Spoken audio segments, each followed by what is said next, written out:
This is LP Giobbi. Listen up, children. You are listening to Femme House Radio. I said listen up, children. On Diplo's Revolution, Sirius XM. A wonderful night is made as much by the dancers as the music.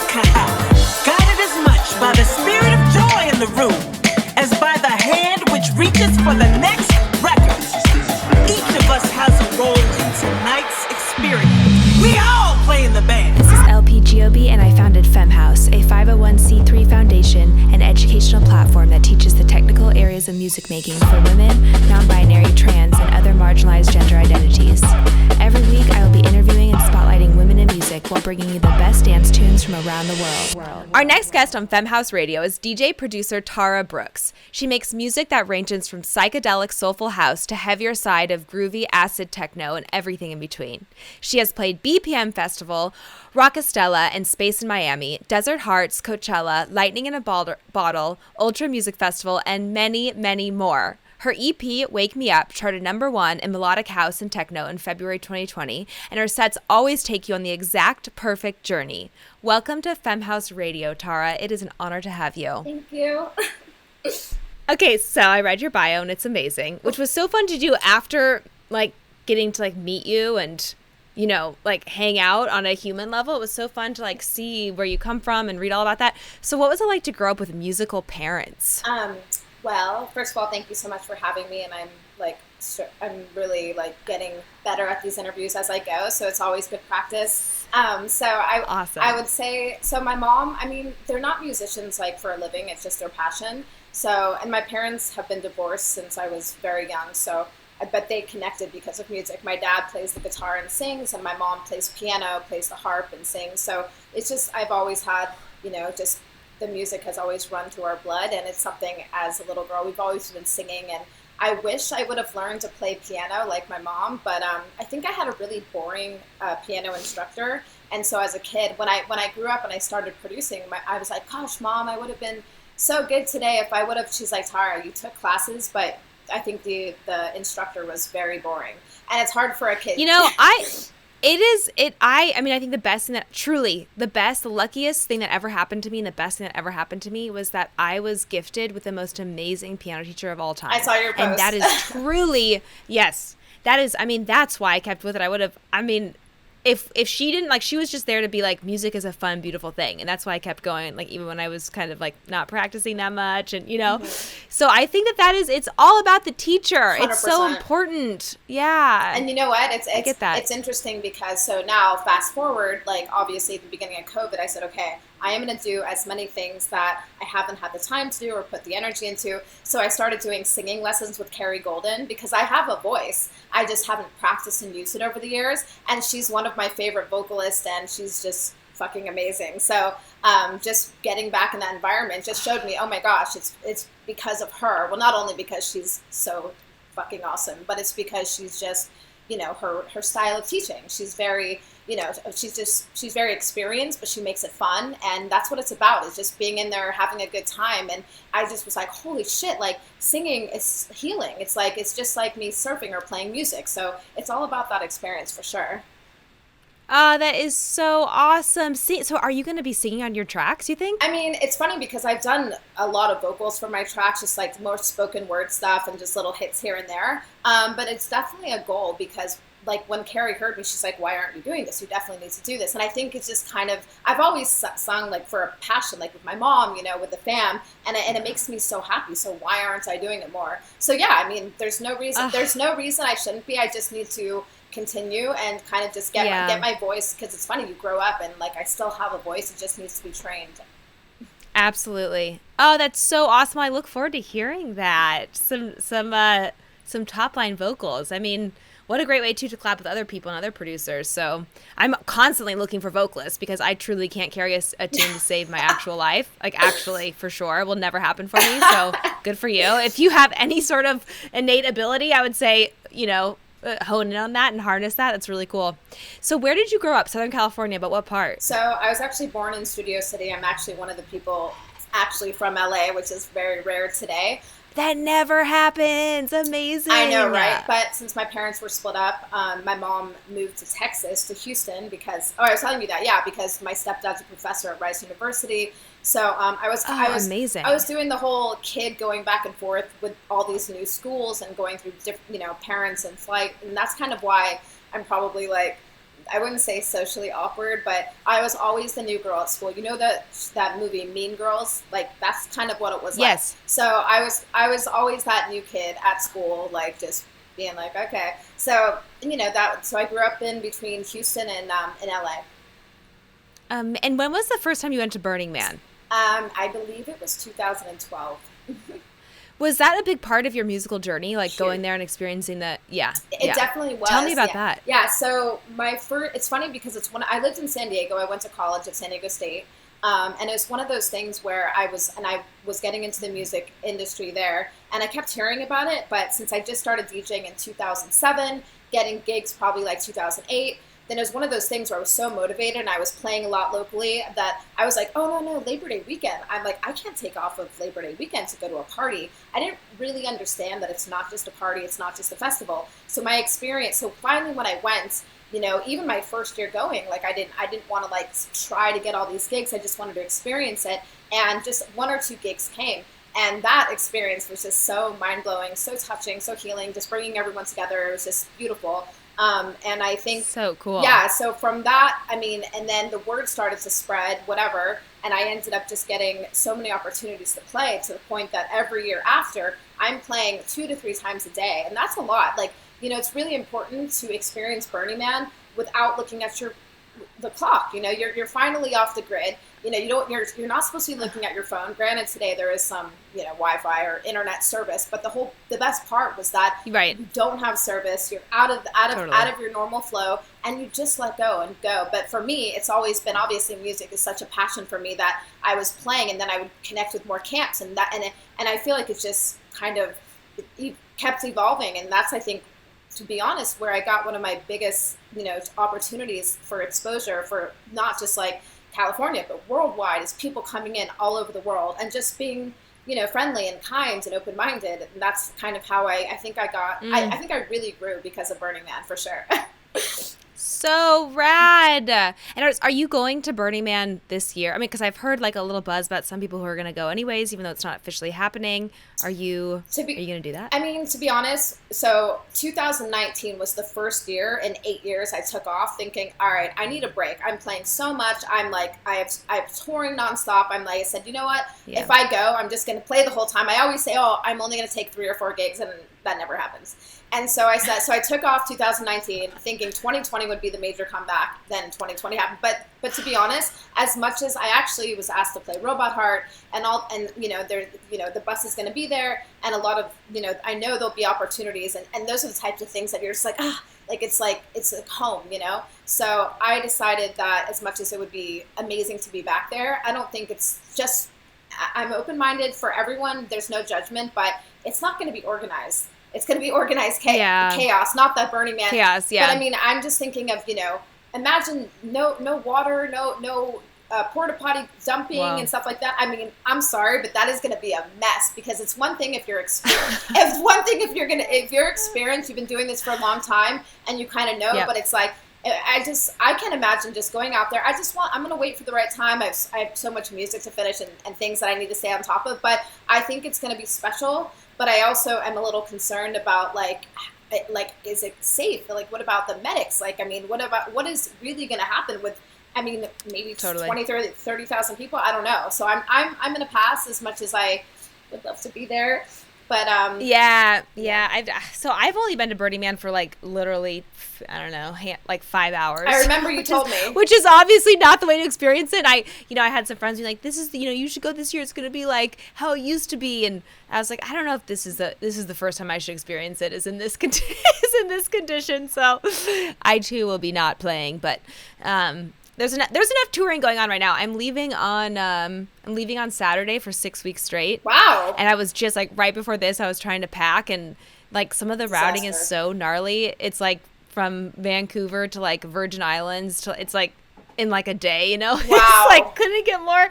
So like, I'm just trying to figure that packing part out right now. That is, it's so funny because, doing it for so long, I still, every weekend, like when I'm packing and unpack, shit, your bag isn't even unpacked by the next week when you're having to repack, But Never. That is crazy. Never. But congratulations. I've been watching and I see that you're doing so great. And the fact that you're a 6-week tour at a time like this, to be honest, for me, like as soon as like everything started, I'm in California, so it was a little bit slower, which is fine. I'm totally respectful of the whole COVID thing, but I'm like, as soon as things opened up back up, I was just playing nonstop.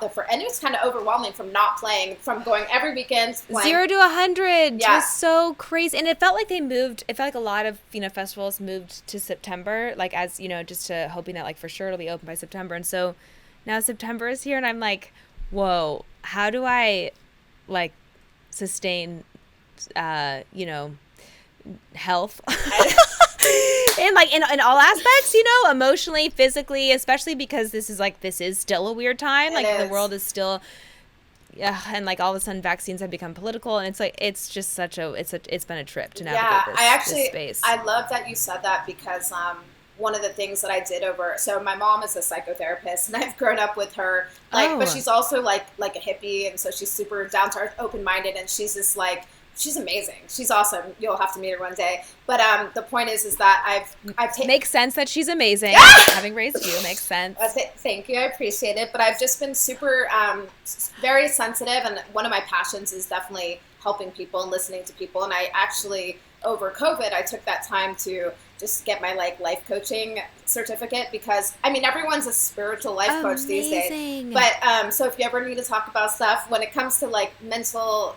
it doesn't mean I have my shit together, even though I'm really, I have the passion and some, I think it's kind of like a natural thing, maybe runs in the blood of just being able to listen and help people in a way where they just feel better. I might not solve your problem, but I can at least make you feel better. Hey, that's half the battle. That's like, we're all just trying to feel better and be loved. That's it. At the end of the day, that's what we all want. I want to feel good. I want to be loved. Exactly. And I oh shit. Why is that so hard sometimes? I know, right? And what's interesting is that, and of course it doesn't mean we have it all together, but it just means I just have that passion. And before COVID, I was always being like a friend's couples therapy, my friends going through stuff, and I loved it. And then I said, okay, maybe if music isn't here, maybe I should side hustle and take it to the next level in a way where I just want to be available, and it's might as well take advantage of the tools we have. But I love what you're saying about your tour. I've been kind of going through this where the first couple months I was literally every weekend nonstop back, and it was I didn't miss a beat, which was great. And now that all of a sudden, I have a bunch of gigs, but it's a little bit slower. And then I said, Tara, take a step back. There's some people across the world that have not even had their first gig, and don't look about what everybody else is doing, whatever's in the, and I've been surfing so much. It's that's all it is. Yes. My head is out of there. So I think like you said, we're sitting here doing these tours, playing nonstop, but the world is not quite out the clear, So it's not. So there is that feeling of I just want to keep doing it before the world shuts down as much as we can. But at the same time, it's being Is that conscious. the right approach? Exactly. Yeah, totally. Being conscious of what we all need, all of us need. Yeah, it's a really interesting balance. And I feel shoot, I haven't been, been able to make money for the last year. So it's I want to do that, but also is this the right thing to do? It's very complicated. And how are we, promoting it, and are people getting the safety that they need to arrive? It's just... Ooh, it's a whole other level of already touring is emotionally draining, and now it's I feel very stressed and anxious about that whole other level of it. Yeah. Yeah, I think the best outlook, it's taken me a long time to get there, is taking everything one day at a time. It's we want to plan ahead, we want to plan the future, but as we can see, life doesn't always work that way. So as long as we're focusing on being kind to ourselves, being open-minded, and accepting what happens, and just being compassionate to where everybody else is, then it'll help. It actually helps me not be, I should be here, I'm supposed to have finished 10 tracks. I've had so much motivation, and I've just crushed it. And then when I lose it, and then I'm you know what? Surfing, for me, at least that's what I started to do, when everything shut down. It's changed my whole life. And even though I broke my nose last month, and by the way, how is that? That's when I saw you. I just broke it. Yes. It's cool. It's straightened out pretty much. I do have to have surgery because my ear, it's a little bit it affects your hearing. I'm good. I feel great. But yeah, we just take care of our business, and It's all good. But that's what we go through. But the amount of stuff that I learn in the water that like I take out of the water has just been like, I will have surfing now for the rest of life. No matter what happens with music, as far as obviously we're gonna get through this. We are. But I mean, to have something like this, and I want the rest of the community and everyone in music, because of the mental health and this, unfortunately, the suicide and like people going down the wrong path. Like I want everybody to be so motivated to find some sort of healthy outlet to let that shit go, and just to like be able to say, you know what, no matter what happens, like day by day, wake up and do something that's gonna make you feel fucking great. Sorry. Oh man, that is the truth. I am working on that. I'm working on how to, because when I'm home, I like to walk around the lake in the morning, like as like sun is rising, and that makes me feel like at peace. I'm trying to find something that I can do on the road that I know is like safe and, you know, kind of like maybe like moving meditation in a way. Sitting meditation is really difficult for me, but I'm trying to find something I can take on the road. Yeah. Yeah. So what is your origin story? How did you become a DJ and producer? Well, I was living in San Diego, going to school, and I would say before I moved to San Diego, I was in Southern California and Houston, as I told you, and I just went to raves, like how sweet it is, and was just doing a lot of some underground, random, weird warehouse parties from, you know, stuff, I mean, even stuff like San Francisco house, Chicago house, DJ Dan, Doc Martin, a lot of the old school LA guys. And, you know, I was just kind of touched by the power of the music, how it made me feel. And when I was working in San Diego in the service industry, it kind of gave me the outlet to connect with all the industry people. And I was doing VIP hosting, bottle service. So I was always in this music, and there was generally some house music, a little bit more not as underground as my weird self, the way that I would usually, the sounds that usually, I guess, really moved me. So yeah, I was just kind of in San Diego working in the service industry, and my ex, I was actually married back in the day, and my ex-husband was a DJ just at home. And we would go to the record store together, and I just had so much fun, like digging through records for hours. Like I wouldn't think about anything else, and I had no clue what anything was or who. And that was kind of the joy of it, is where I wasn't like this snobbed, like, oh, I can only listen to this or that. I would just listen to everything, and that's kind of how I found, like, you know, the music that I loved. And it just got to the point I'm like, why am I just playing these records? It would be way more fun to play these records.